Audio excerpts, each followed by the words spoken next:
हे आहेत सुरेवाडा या गावात राहणारे सुखदेव किरणापुरे। हे कोरडवाहू शेतकरी आहेत। भर पावसाळ्यात त्यांना पावसाची वाट पाहावी लागते।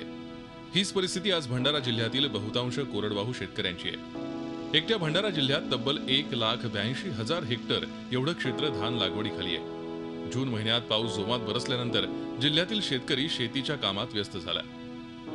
शिवाय मागील वर्षीच्या तुलनेत चांगला पाऊस बरसणार असा अंदाज हवामान खात्याने देखील दिला होता।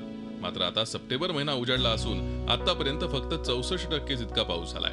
त्यामुळे जिल्ह्यातील बहुतांश शेतकरी हवालदिल झाला असून पीक हातातून जाणार तर नाही ना अशी चिंता त्यांना सतावतीये। समाधानकारक पाऊस पडलाच नाही।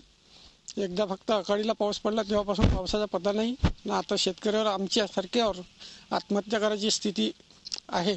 शेतीची एकदम गंभीर परिस्थिती आहे। आता काय पाऊस पडून राहिलेला नाही, तरी पण शासनाने आम्हाला काहीतरी मदत करावी अशी आमची अपेक्षा आहे।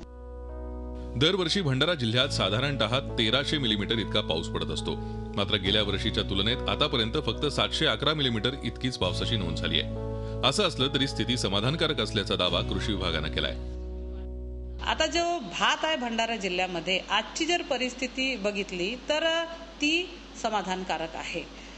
पिकाची जी वाढीच्या अवस्थेमध्ये आहे आणि मोठ्या प्रमाणावर जी आमची जलयुक्तमध्ये कामं झालेली आहेत, नाला खोलीकरण आहे, त्यानंतर आमची शेततळे झालेली आहे। तर यात जो काय पाणी साठा झाला तर शेतकऱ्यांनी मोठ्या प्रमाणावर हा पाणी इंजिन लावून उचल केलेली आहे आणि पिकाला वाचवलेला आहे। पाऊस नसल्यानं याचा परिणाम उत्पादनावर होणार आहे। त्यामुळे येत्या काही दिवसात पाऊस पडावा ही अपेक्षा शेतकरी व्यक्त करतायत। Madhav Chandankar, Zee media, Bhandara. Zee 24 तास रहा एक पाऊल पुढे।